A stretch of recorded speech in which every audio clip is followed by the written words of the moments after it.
Welcome to the Consummate Athlete podcast, where we explore what it means to be a well-rounded, happy, goal-crushing athlete. Every week, myself, sports journalist Molly Herford, and cycling coach and kinesiologist Peter Glassford interview experts and chat through all of your training questions. We're excited to have you along for the ride.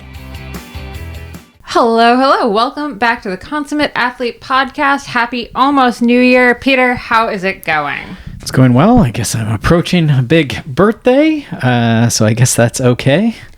Is 41 really a big birthday at this point? I don't know. Some people say that's when it actually starts falling apart. That you think it's 40, but then 41 is when it falls apart. I feel like this is a every year thing. After I was about to be after you hit 30, which is every year there's but wait till you're at 50. Yeah, exactly. Because I remember when I turned 30, 36 from 35, it's oh, now you're solidly in your mid 30s. This is a shift. And then hitting 37, you're ooh, we're entering the late 30s. Now it's time to start thinking about 40 coming up. And now that you've hit 40, it's oh, but 41's the year you really realize you're in your 40s. 42 is going to be oh, I'm almost at the end of my early 40s. So I think every year is it's always a good reason to pause and reflect and, maybe reset some goals. So actually, we've probably talked about this, but I can't remember if I've ever asked you. Do you feel more of an urge to set resolutions and stuff because you're also a New Year's baby? No, I'm probably turned off by it, to be honest. But I don't know. I don't think I've been that drawn to sweeping things at the New Year's resolution. I don't know why we talk about it all the time. I love it. That's why we talk about it all the time. I guess. Yeah, it's sort of comes with it. I can't help it. Well, and I do think from a sport lens, I try and encourage getting going in the fall and sort of shifting the seasonal approach to start in in October, November.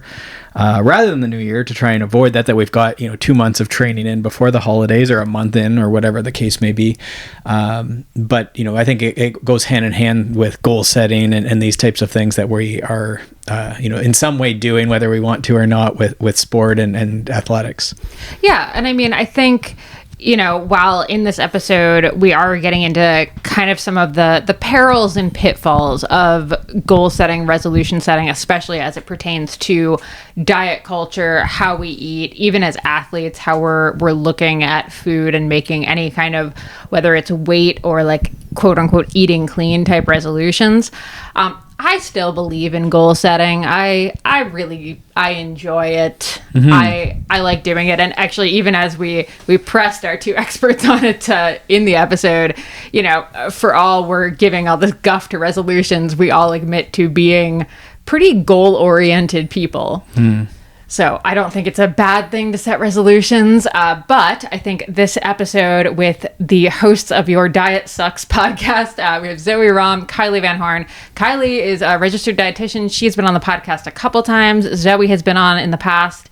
Now they have this great podcast that takes I'm going to say, a very irreverent look at diet culture, but through a research-based lens. I think that's a really fun blend of a bit of Zoe's kind of comedy background. She's been doing more stand-up lately. And then, Kylie's got a pretty good no BS way about her when it comes to talking about nutrition. I think this episode, we're talking about things like, orthorexia. We're talking about diet resolutions, weight loss. We're going to all the places. Well, and what I liked is that, yes, some of it is comedy, I guess, or humor around some of these sensitive topics. But I think if you do sort of, what does it, bite your lip or if you're a little offended at times, it's probably worth reflecting on why is that, if someone jokes about weighing things on a scale or something like that, why is that offensive, right? And is there something to reflect on there? And that said, I was pleased, I said I'm not big on weighing things, but then Kylee actually sort of explained that there were situations where she's okay with weighing or not even weighing, but sort of keeping track of foods that we might eat in certain circumstances too. So there is that nuance, I guess, as well as we go through some of the topics today. As I always say, if we have an expert on and they don't say it depends at least once in the episode, I have zero respect for them. So I'm always happy when we're talking about it depends on the individual, on your needs. And I've talked about this example before, but I was shocked when I did kind of that food scale practice of weighing my blueberries and yogurt and maple syrup that I usually have for lunch. I weighed it and realized what I had typically been serving myself was half a serving of all of them. And I thought it was a perfectly normal size and that I was getting, my 20 grams of protein from the Greek yogurt and all that. So it was very eye-opening for me to realize what the actual serving size was. So I do think there's tons of validity to at least using the, weighing of foods to learn what the serving sizes are, especially if you've grown up in a pretty, diet culture-y. Well, or you're on any of these, which we did talk about, any of the gluten-free or vegan and vegetarian things. Not that there's things wrong with that per se, but that, it is limiting some of these more calorie-dense foods, which could be a positive or not if you're trying to actually have enough energy and protein and different things that might be restricted on these and difficult to do. Not impossible, but difficult, right? And so that's where sometimes having this data might be valuable. But we also go down sort of this conversation of power to weight and how, as a cycling coach, I tend to focus on the power side of the equation. And so we talked to Kylee about sort of when is it, when, if we start talking too much about weight, when is that, sort of indicative that we might want to work with a registered dietitian? Yes.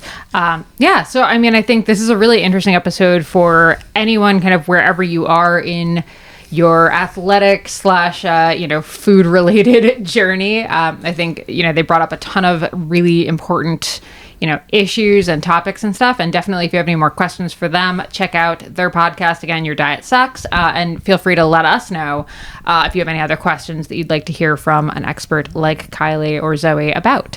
All right. Without further ado, enjoy this podcast. Definitely head to the show notes to find links to all of their stuff. And of course, over at consummateathlete.com to find all of ours.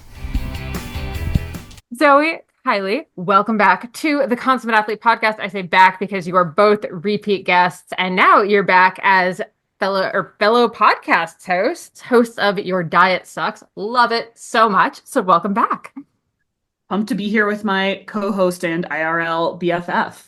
Yeah, super excited. Thank you guys.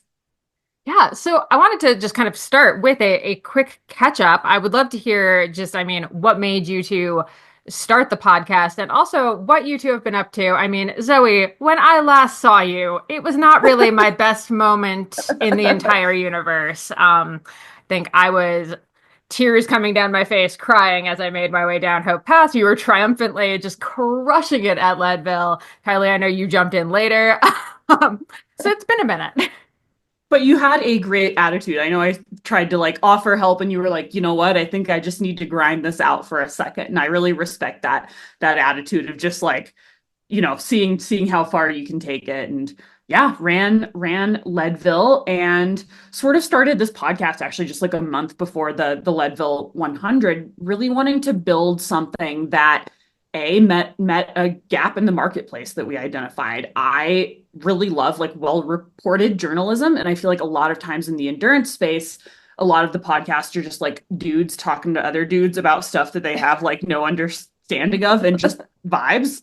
And I wanted to provide a counterpoint to the good vibage out there with something that felt really well resourced, really thought through, but also felt fun and funny and accessible, and was sort of a vehicle both for my comedy and humor, but also for my fascination with diet, nutrition, and why from both a scientific and a cultural perspective, these things are so dang tricky.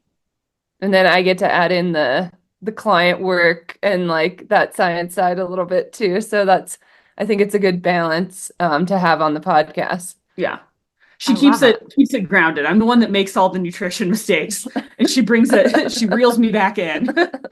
Somebody's got to do it. You're taking one for the team. Yeah, it's called experiential journalism. Well, yeah. Molly and I did that. Molly and I did experiential journalism. Yeah. We did a poop test together. Yeah, and you did that for our podcast episode. So highly recommend having one of your friends do a stool sample for you and look into it. Good stuff. Even if they're not a doctor, really. Even if they're not a doctor, yeah.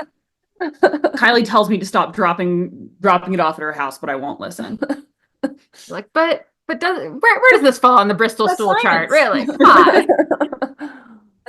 Okay. Also, this clearly leads to Zoe. You've been doing stand-up comedy in addition to all of the other stuff you're doing. And before I get into the new year, new you diet questions I have here, what made you decide to start doing it? How has it been? How has it informed your podcasting?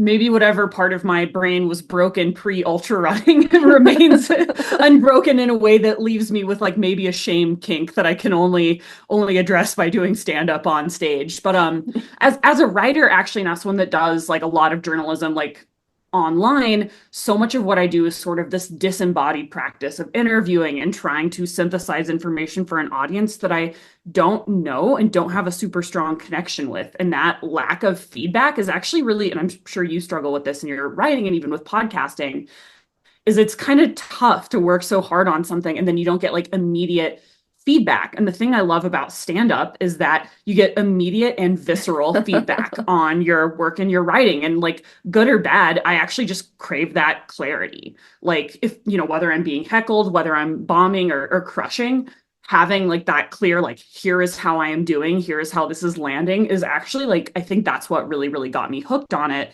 And I also have found that I feel like this is the least funny answer to like, how did you get into comedy? No, I love it. Like when you're writing for stand-up, if you try to write something that's not in your voice and sounds inauthentic, you sound like a moron. So as a writer and as someone that was sort of like struggling to find my voice and had sort of been in a job where my voice was like sort of systematically wrung out of me, it was really nice to have an art form that like not only supported that, but absolutely mandated it. Like, who are you? What are your perspectives? How do you talk when you're talking like Zoe? And I feel like that's what I really value about stand-up. That and it's the only other way outside of ultra running that I get to hang out with divorced men in their 40s. Bonus. Huge bonus. You're just like looking for Chieli hats in the audience to be like, who might be on the start line of the next race? Exactly. I'm like, these are the same people, just with like less endurance. Yeah. Also, I'm wondering, how has it affected like pre-race jitters? Because I have to imagine it's almost the same feeling getting up on stage versus the start line. Really is. And like something that I have found, like I also do improv comedy, which I don't get nervous for at all because you like can't prepare. And improv, you're working with a scene partner and you can't mess up because it's like a team sport. Like your team is there to back you up. But with stand up and with ultra running, there's a lot of room to make mistakes.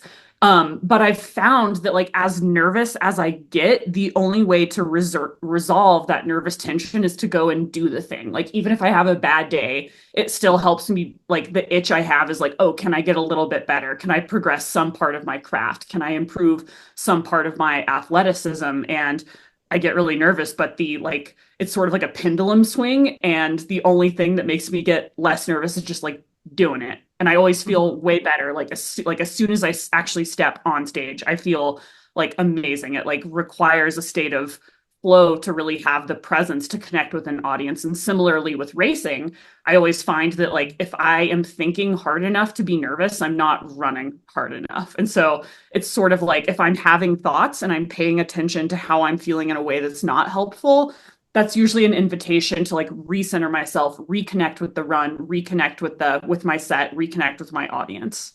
Mm-hmm. Oh, I love it. So really anyone who wants to improve their racing should get on stage at some point. Everyone should try. I feel like if you want to be around another community of people who all desperately need therapy and refuse to get it, stand up is for you. Perfect. Okay.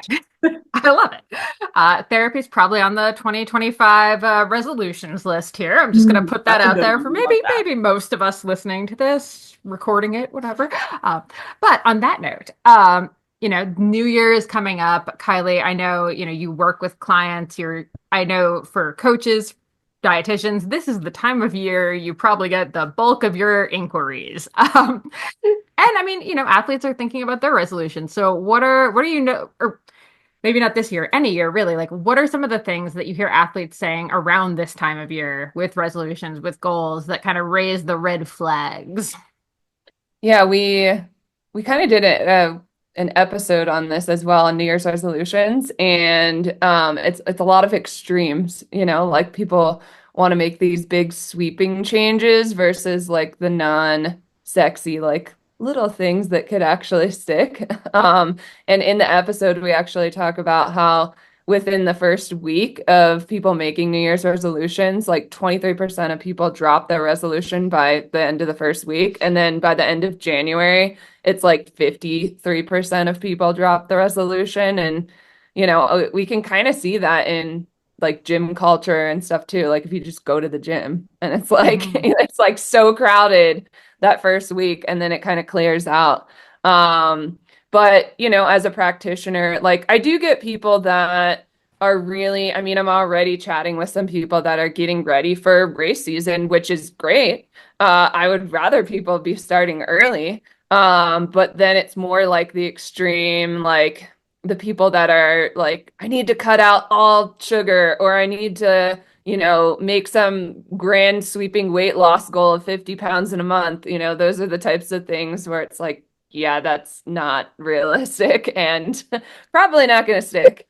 My hot take would actually be that inherently New Year's resolutions are flawed. They actually thrive on a cognitive bias that assumes that like, okay, like the diet starts Monday, new exercise routine starts Monday. And that's a flawed way of thinking about things. If you're always pushing the start date of your goals like further into the future, you're not taking it as seriously as like, well, if you actually wanted to make positive health changes in your life, start yesterday. Like waiting for those arbitrary sort of like time markers, like are a helpful sort of way of self-narrativizing around these health changes. But studies show like, looking at one of the studies we cite in our episode is that it's like about 9% of people that are able to keep their New Year's resolution throughout the year. So it's like, that's a losing bet, like if you actually want to make these changes, maybe try anything else than a New Year's resolution. Because with a 9% success rate, like those aren't great odds. So I think it's always worth investigating. Like, why do you feel this is something that has to start in the future? Why is this something that you've maybe put off? And like, what might be a more healthful and sustainable framework? Because I feel like a lot of times the way that like these like New Year, New You framings happen, it just incentivizes like really unsustainable ways of being and assuming that like you're going to wake up on Jan 1 and be a totally new person. Like you're going to be the same person. You're going to have more or less the same resources, schedule. Life usually doesn't get that much easier over time, and functioning on like sort of the flawed assumption that it will be easier and you will be different in the future has just like, it just doesn't work for most people. Yeah, it's funny. I was also just hearing something about when you set goals at first, you actually get that little dopamine hit where your brain actually starts thinking like you've got it. So I think there's also something to, be said for like, the new year, new me is just so satisfying to think about, because you like in your brain actually thinks that you've gotten it. You're like, right. And that's something that we talk about is like our brain confuses like I'm committing to this thing with I am doing this thing, which I would love to update that bit of software. But I think understanding that and understanding why goal setting and saying I'm going to do this, I'm going to go to the gym 5 times a week, I'm going to eat better, I'm going to meal prep, that feels so satisfying. And it's a lot more satisfying than actually, or it's a lot more like superficially satisfying than actually doing the very hard work of going to the gym and taking care of your health and well-being and like actually going to the therapy appointment or like actually like, making the salad or whatever it is for you. And I wonder too, you would be curious what the 9% that do it, like if their goals are, less ambitious or more clear or what it is. Well, if you're Zoe was part of the 9%. She got into. I started running on a New Year's resolution.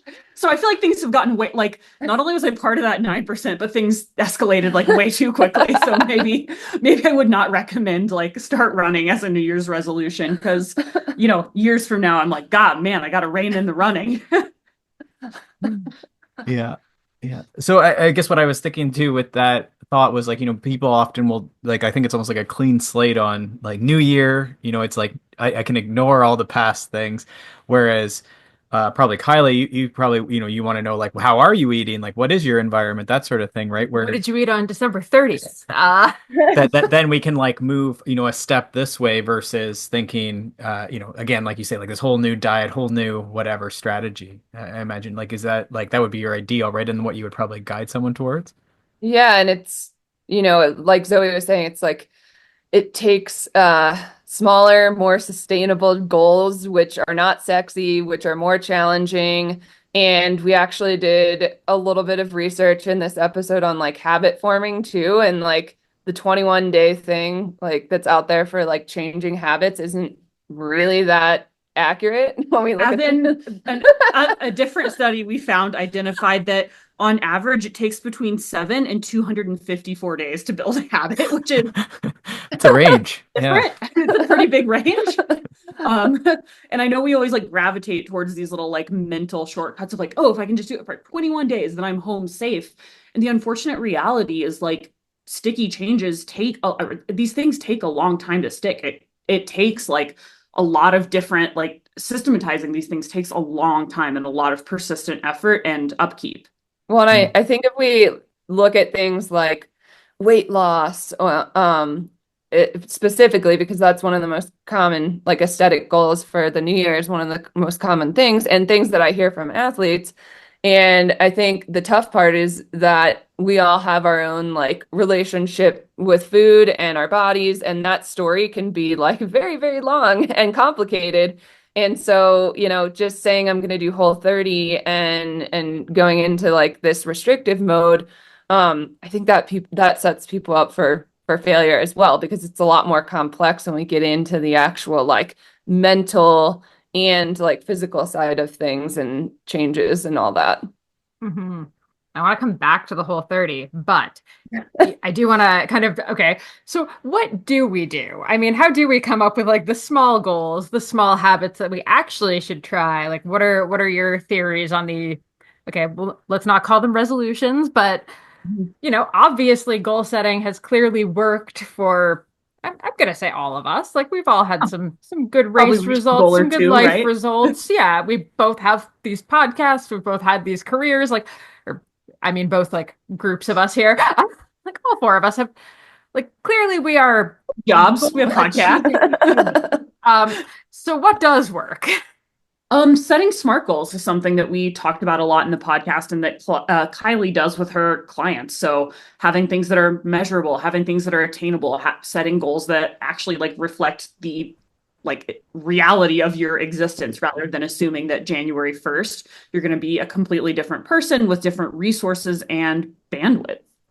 Yeah. And that's the unsexy part, you know, like I'll have people that are like, oh, you know, I want to eat more vegetables. And it's like, well, you have to be more specific than that and kind of figure out like a number, like how many times a week, how many servings, that sort of thing. And we're maybe not, I mean, all of us maybe aren't quite as good at forming that specificity around our goals, and getting better at that can be really helpful in trying to achieve things as well. Mm-hmm. Mm-hmm. I like it. And then I think, you know, with the people who are listening to this, you know, the other nice thing we have when we're thinking about resolutions or goals is that there's probably a bigger why, right? Like I want to lose weight because I want to do better at a mountain bike race or something, right? And we could evolve that. You know, I try and always guide back to the power side of that power to weight equation, but I think that why probably makes a lot of sense. Whereas maybe in the general populace, there would maybe be less of a why. I don't know. Like that strikes me as like a harder thing.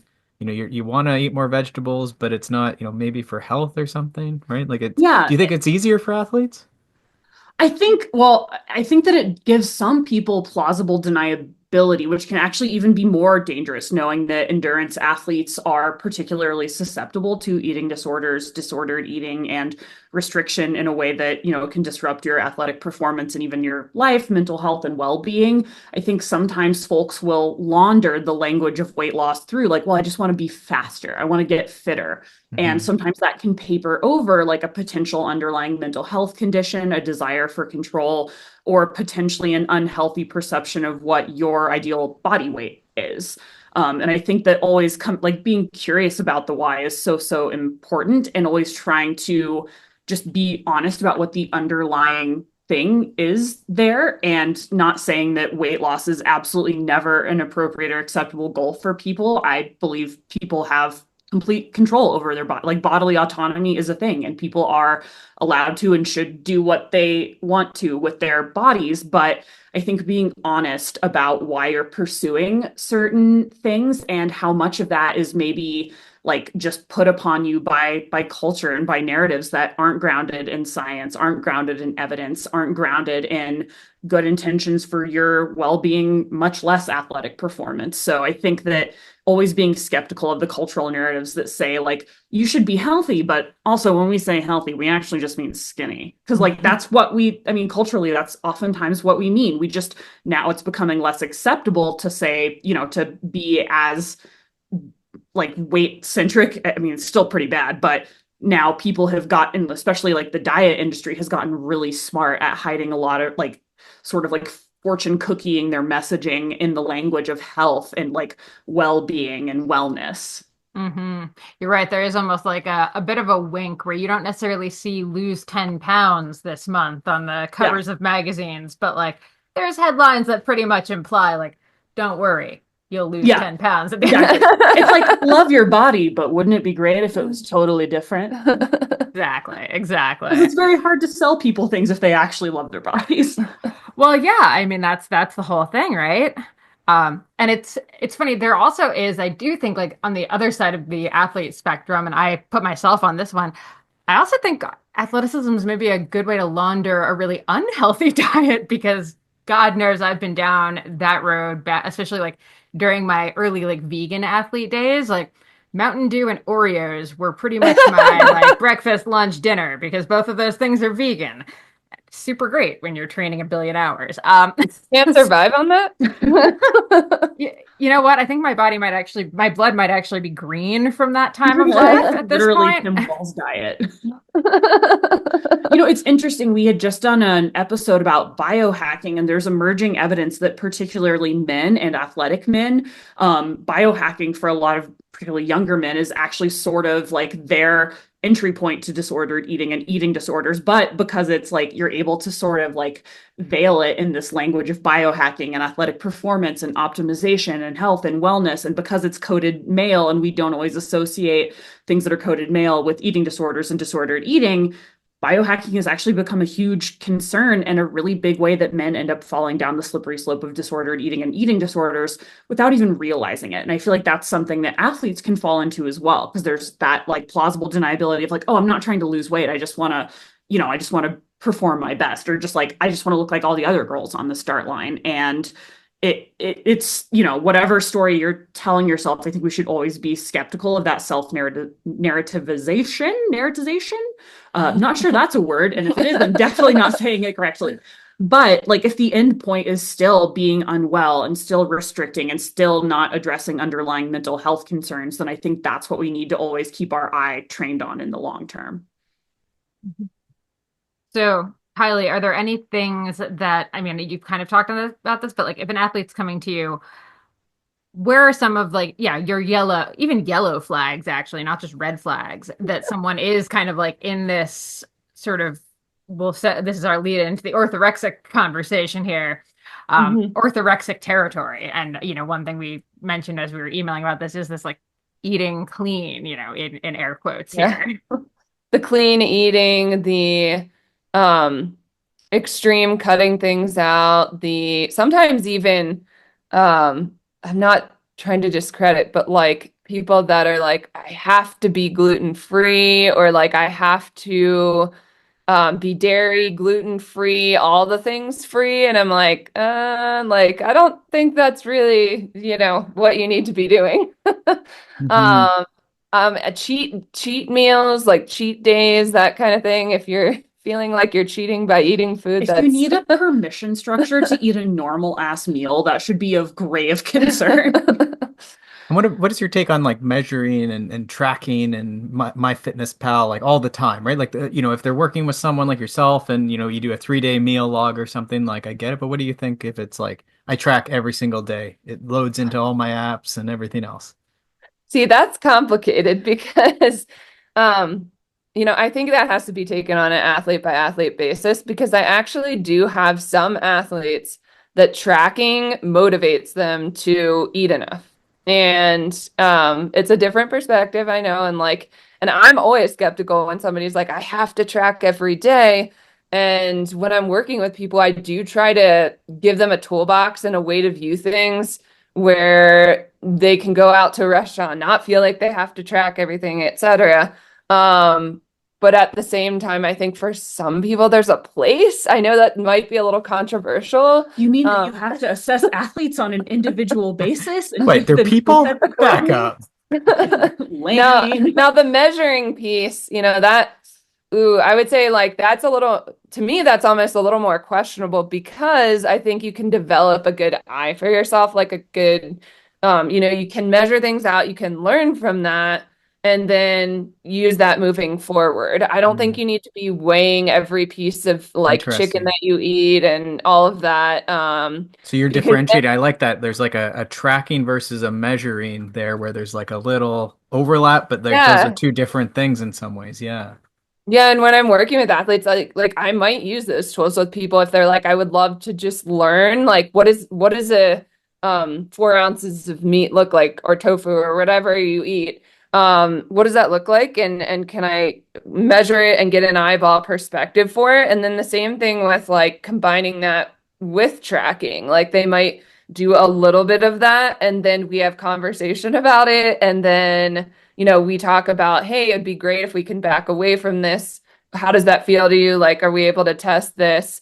And so just kind of figuring out what the best balance is with that for some people. I think where it can become a slippery slope is actually like really focusing on counting calories and that sort of thing.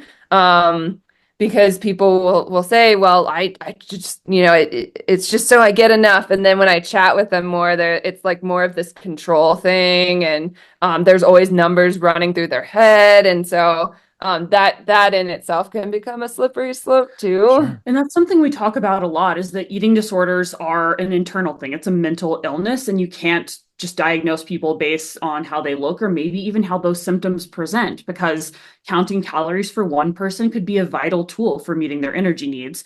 For other folks, that's a huge red flag. That's a huge red flag, and is a way of them sort of like trying to tamp down on negative thoughts and feelings, rather than using it as a tool for like nourishing yourself. So it's, again, just because it's so internal and these things manifest so differently individual to individual, they manifest really differently depending on what gender people are socialized as, and these things are really complicated. And that's been tough for me. Like, as a journalist in recovery, I have a tendency to point at behaviors and say, haha, you're broken too. And it's like, oh, actually, no, that might be like a really like well-adapted behavior for some people, whereas for me, it might have been a maladaptive behavior. So always making sure to come back to the, like, where is this coming from? Why am I doing this? What need is it meeting? And is it potentially like, is it rooted in a mental health issue, or is it essentially a positive and productive tool?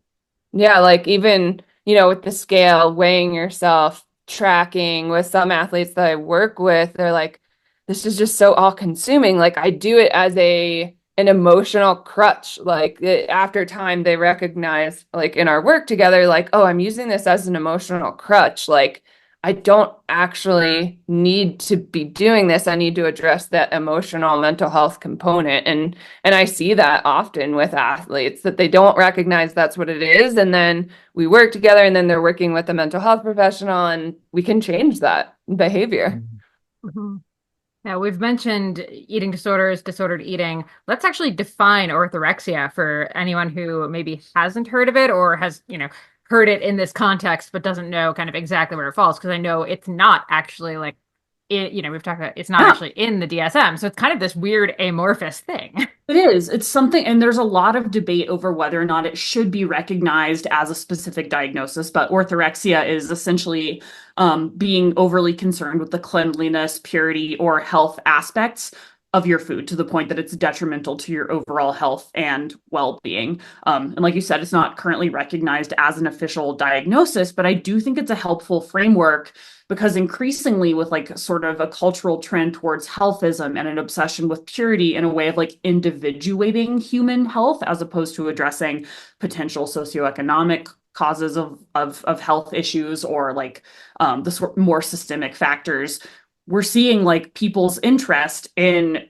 food, to the extent that it could be labeled as orthorexia, definitely trend upwards. And something that I found really fascinating and eye-opening as someone that struggled with orthorexic tendencies but never had that like come up in a clinical setting was that when like there was a study where they essentially put people in MRI machines to look at how their brains reacted to different like exposures to visual and smell cues around food, and they found that in people that had orthorexic tendencies, the parts of their brain associated with morality and disgust lit up associated with food. So there's a way that the wires in our brain get crossed where, you know, when we see a piece of like pizza from a fast food restaurant, for some folks, it lights up the part of their brain associated with evil, like how we perceive evil or wrong or bad, and disgust on like a gut level. And I think that is so interesting that like this moralization around food isn't just a cultural phenomenon. It is something that can like literally occur in the brain as well.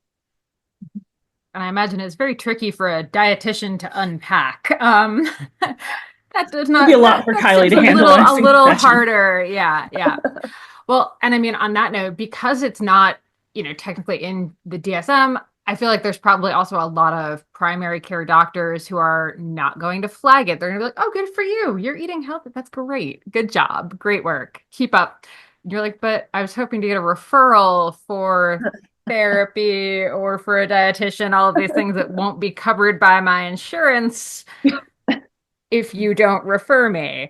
Right. So any thoughts, I guess, on if someone's hearing this and someone's like, oh, this might be me.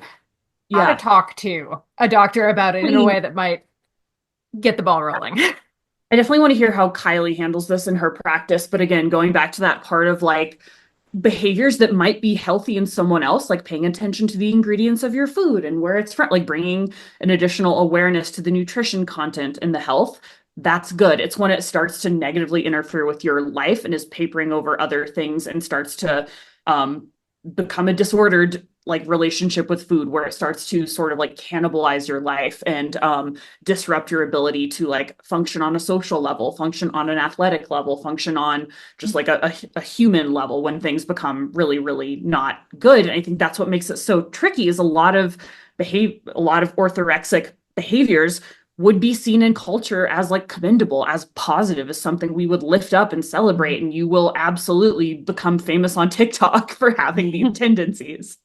Yeah, and there is a EDQ questionnaire that you can like look up online and look through and answer some questions about behaviors, eating disorder behaviors that you might be experiencing. And even though it's not formally recognized, I think like I'll ask athletes like, what percentage of your day is taken up by like thinking about food, or like getting stressed about food, or anxiety about food?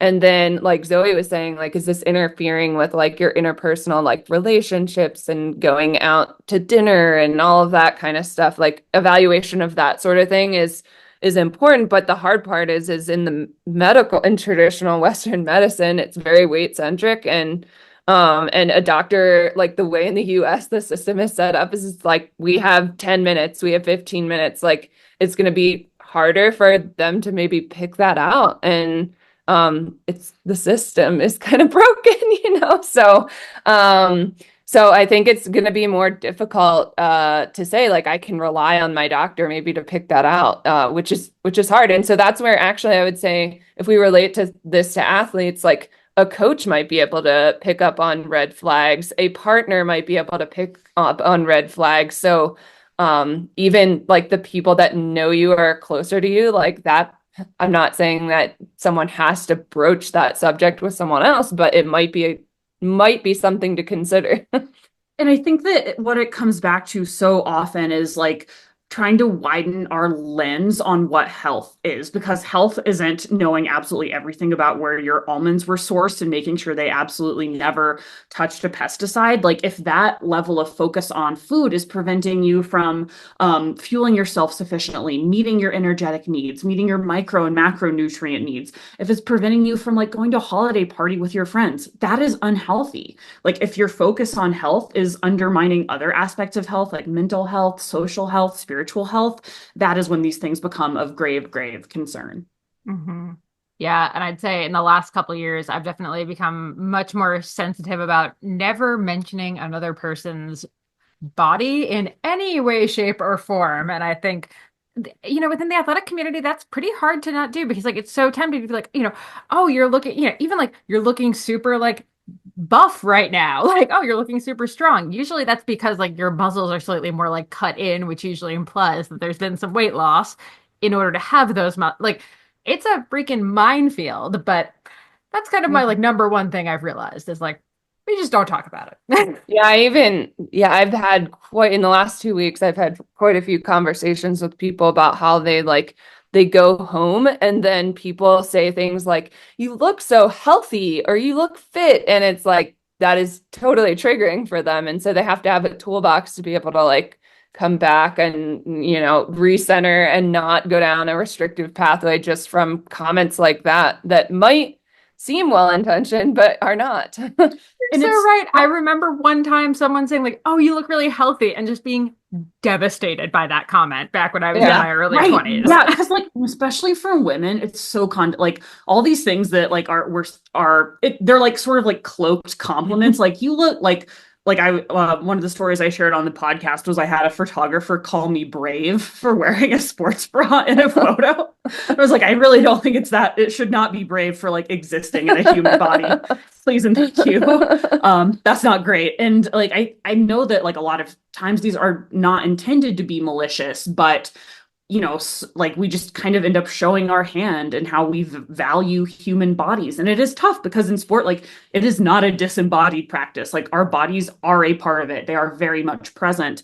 And it's hard to have nuanced discussions where we can move away from valuing our bodies as like objects or like as things that are enacted upon and more than just like meat vehicles for our sport, and starting to understand like, well, it's possible to both recognize that like there are bodily realities of sport, but we just have to be so careful about how like what messages we might accidentally be slipping into our language. And it's actually not that hard to not comment on other people's bodies. I have not commented on anyone's body during this podcast so far, so it can be done. Good job. And I think there's also, to the note of athletes, like there is this like false equivocation of if you ran your PB when you happen to be at like your lowest weight, you then like end up with this weird, like you've now mashed those two things together.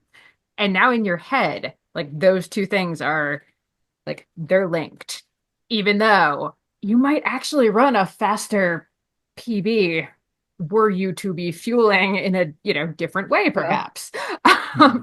Well, and we don't, and a lot of people don't think about like, oh, but if you were 5 pounds heavier and fueling yourself more, like, what would that look like? Like, if you're not present in that moment and trying to visualize that, like, people don't think that way, and they also don't respond well to like fear tactics or something too. Like, you're gonna get a stress fracture 5 years down the road if you keep feeling like this. Like, to some people, that's really not motivating. So, and like, I know we like to think we're all like really smart people, but like as humans, like we're just not, the species could use some updating, and we respond to these sort of like facile visual cues of like how we look. And because of the culture that we exist in, we just really place a lot of emphasis and importance on how people's physical bodies show up, even more than like, other aspects of like, well, you see a race photo of yourself, maybe you're in a slightly different body than how you're presenting now.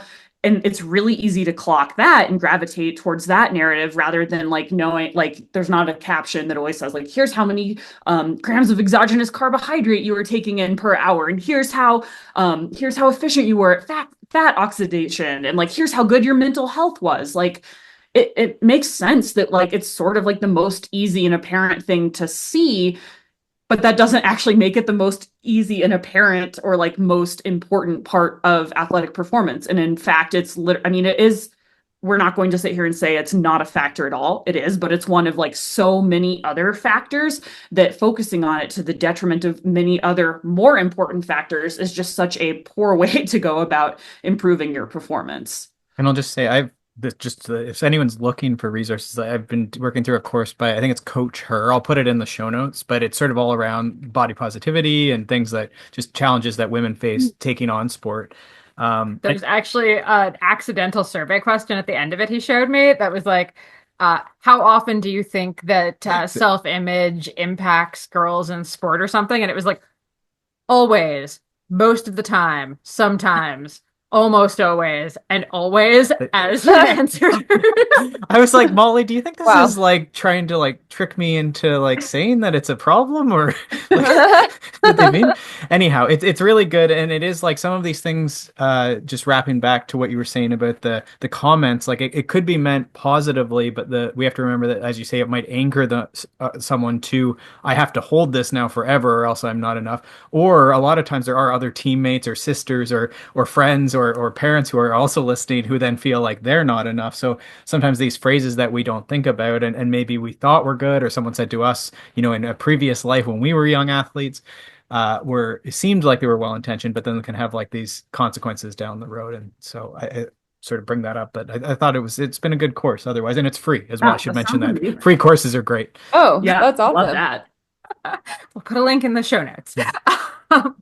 Okay, we've mentioned actually carb intake just kind of like came up there a couple times, and you wanted to ask about Well, maybe this is Molly always, this is the journalist bent, always wants to like, what's the hot thing for 2025 and what are we going to stop? I can't help myself. It's just But I'll put Inner blood. I know I'm the same. I'll put this to both of you, but maybe with Kylee first, is like, there's this like, everyone like, now it's 150 grams of carb, and I'm like, where is this going to end? This is like fat bike tires or something, where we're just going bigger all the time. So do you think we'll actually see a rebound and like we're back to 60, or like some sort of normalization there? What are your thoughts around this carb intake? Or are we at 200 next year? Is that where we're going? Or what? We got to push this limit. It's like Bitcoin. You got to get in now Yeah. to cash in. Inflation, Big carb. Yeah. Big carb. Big Oh, carb. TM. Coming for you. Buy your stock now. heard it here first. I mean, I think, well, a couple of things. I'm hoping for more research, because there was that study that came out recently about body frame size and being able to maybe more accurately predict how much carbs someone might need based on their body frame size. Which is big, because for years we've said that doesn't matter. Oh, If yeah. you're a petite little person, you're the totally same as different yeah. Yeah, I think that would be really interesting to see more research on that. I think for female athletes, there's not enough research on male versus female athletes. And anecdotally, like I've seen female athletes take in less carb, like not be able to handle maybe more than 90 grams per hour. Not saying some can't, but also that's an interesting question to look at. And I think this just brings up the personalization piece, trying to work through that and figure out what's going to work for you based on like your experience, and you can maybe push that in training and see where you get with it, but also not looking and saying 150 grams of carbs. This pro is doing that. Okay, got to do that. It's the same thing with like a lot of other trends, ketones or creatine or whatever is out there that's like a hot thing. People see pros with it or using it or doing it, and they're like, I got to do that. And so just, being cautious with how you're approaching it, and not saying you can't experiment with it, but I think we need to all just take into account that, like, yeah, some people really can't handle like more than 90 grams of carbs an hour, and it's going to be a disaster on the course. You might want to have some extra shorts or socks with you. Oh, the socks. That's a deep cut. My hot take is that the big trend for 2025 is unfortunately going to be the masses continuing to extrapolate from outliers in a misguided attempt to improve performance, which is hard to put in a headline, but that's what we're going to continue to do. Like, just to like sort of tie a not so neat bow around it, is like we see on either end of the spectrum, right? Like, and there's always a way of like storytelling around it. Like, this is better, this is the trend, but like we're always looking at the most extreme cases rather than like doing what science is better at doing, and sort of making more subtle calibrations of like, yeah, maybe, maybe we can take in more carb than we thought, but also it depends on your body frame. And also it depends on your sex. And like, also it depends on your event. And it also depends on how much you're Yeah. training. And like all of that is much harder to capture in like a TikTok or a tweet or a whatever. And similarly, I think trends are going to continue to trend. Unfortunately, like good advice doesn't trend. Like you're not going to get on your like TikTok discover page and see someone being like, 3 meals a day and like healthy fat. Like the Mediterranean diet is cool. Like it's always like the things that capture our attention and that thrive in the attention economy are the most like grabby and provocative and extreme cases because that's like sort of how our media ecosystem is set up. But unfortunately, that is not at all how the human body responds to things. So I think it's always like being aware that like the medium is the message. Like there's a reason that it seems like these trends come and go, and that's because that's what our media like always continually floats to the surface. That's how our attention works. It's not like fun or interesting to like if we were going on podcasts and just talking about like, yeah, nutrition science honestly hasn't changed like all that much in many, many years. We're not going to get invited on a lot of podcasts. And so trying to like always find that more nuanced angle to get a foot in the door of like, here's actually what's new and interesting. But good science like doesn't have a ton of novelty. Good science isn't super attention grabbing. Good science isn't that trendy. So I would innately be skeptical of anything that is a trend.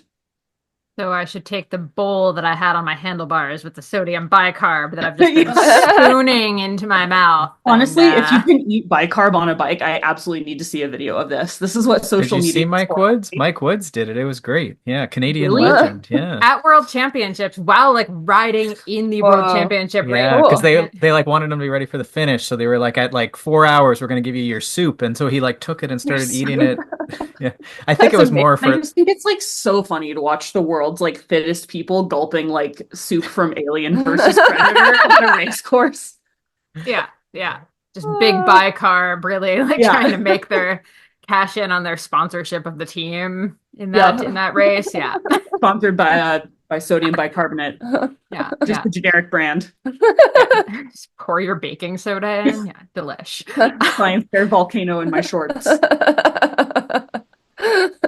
I think like that to me is like the funniest part about the whole bicarb thing is like it's just baking soda. Like could just get some Arm & Hammer out of the back of your fridge and so brilliant finding a way to make baking soda cost like $80.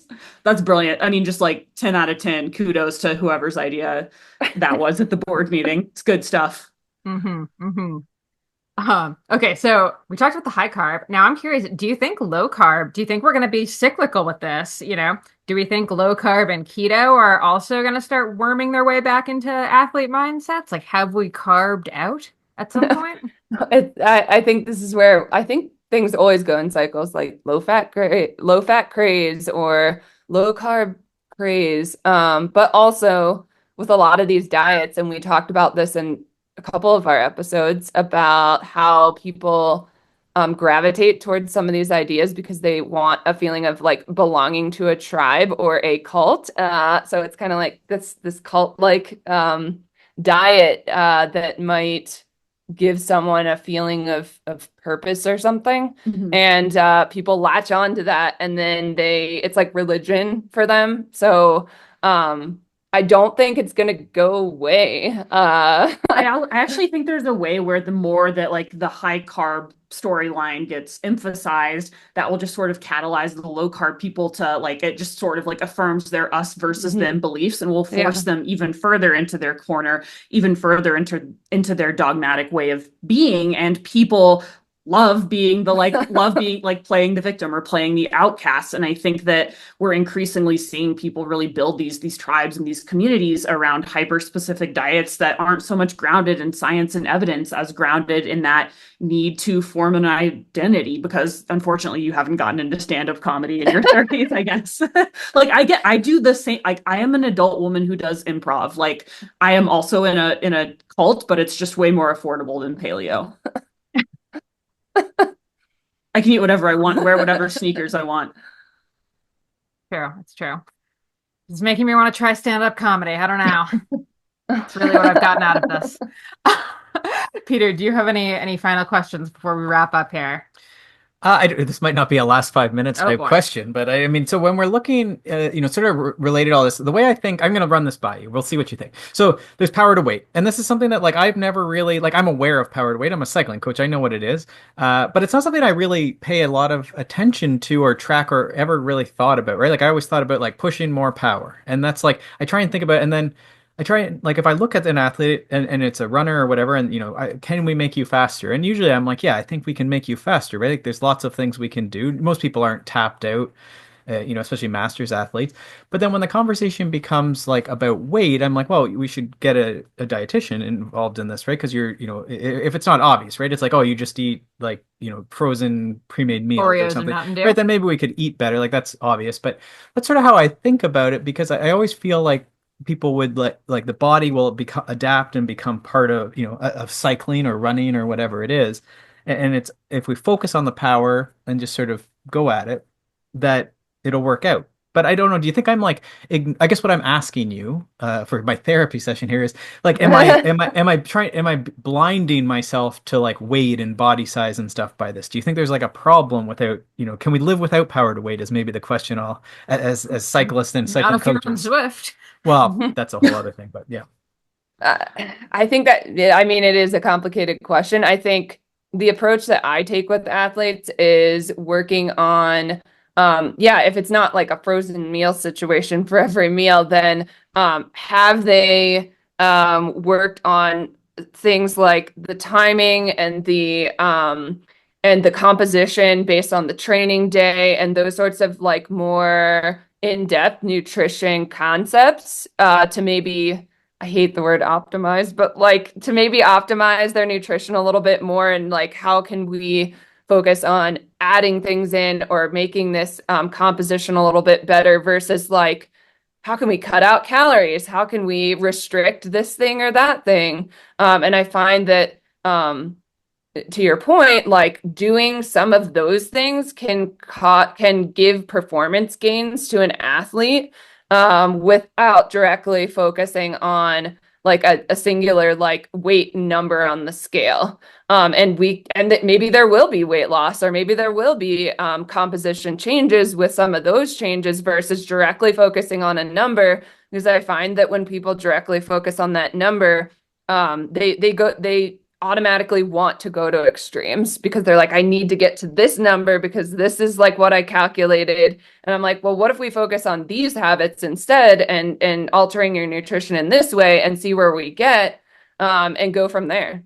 So I find that that's a more, from my perspective, a healthier approach to looking at the bigger picture versus like a direct like number focus of like 160 when you're 170 or something.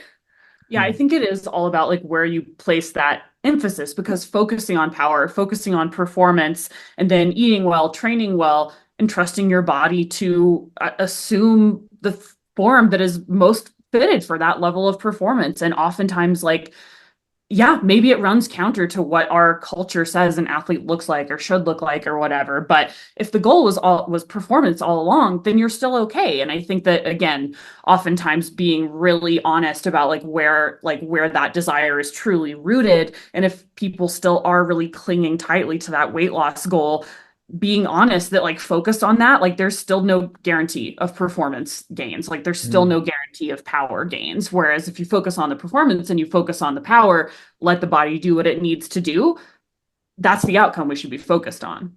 Well, and I just want to throw in, some of the more elite level athletes that I've worked with that are trying to maybe focus on this alteration of macronutrients, periodization, like micro periodization of nutrition to match their training. Some of them have never really done that before. And when they have 500 grams of carbs on a day where they're doing a 2.5 hour training session, and then they start doing that and adapting every day, they oftentimes experience incredible energy gains, performance gains that they're like, whoa, I never realized that doing this thing with my nutrition could lead to this gain. And they're not restricting. They're actually just kind of manipulating how they're how they're reworking their nutrition, if that makes sense. Yeah, no, I love that. And I think even just what you just said there, when you were talking about weight before, and you're like, if someone wants to go from like 170 to 160, it's so funny how we hook on these like numbers that have 0 or 5 at the end of them. And you're like, that is a completely arbitrary, like it means literally no, and it makes no sense that like all of us have to be like a 0 or a 5 at the end of our like goal weight. And you're like, wait, It's funny. This doesn't actually make sense. When you look at the macro data from 100, I love looking at data and I love 100 milers. When you look at the data from 100 milers, there's always huge clusters of finishes right before 24 hours and then right before 30 hours and then right before 35 hours.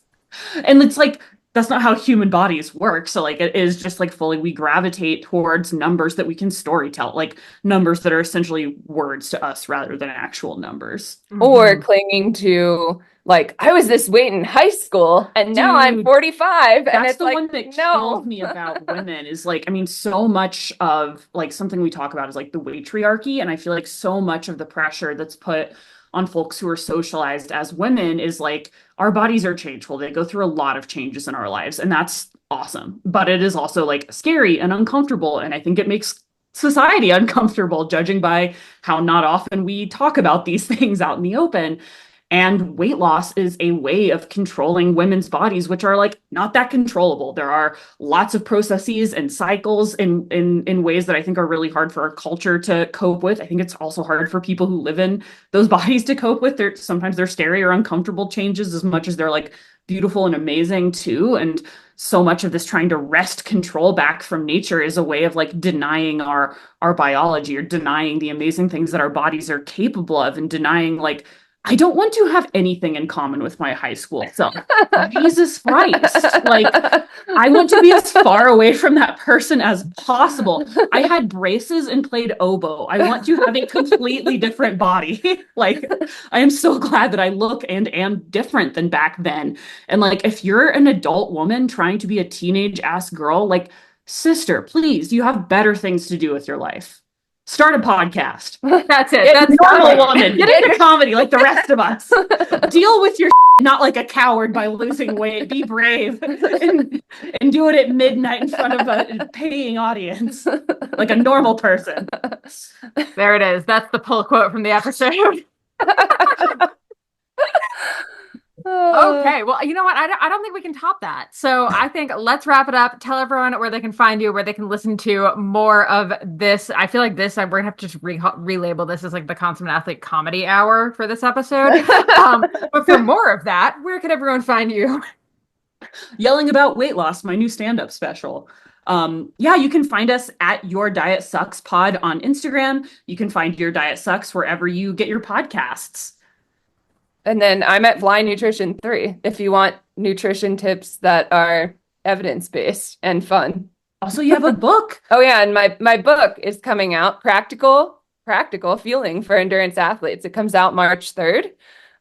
So yeah, get your hands on that if you want a way to focus on performance fueling and not focusing constantly on weight loss, body comp changes, and kind of thinking about how to integrate nutrition practices into your training and life. Perfect. And we'll include links to all of those in the show notes. Zoë, Kylee, thank you so much for hanging out. This has been so much fun. Thanks for having us, you guys. Thanks so much for tuning in to the Consummate Athlete podcast. If you want to hear more training, racing, and endurance sport advice, make sure you subscribe to the podcast and leave us a rating and review. You can also subscribe to our newsletter at consummateathlete.com for a weekly dose of inspiration and advice straight to your inbox.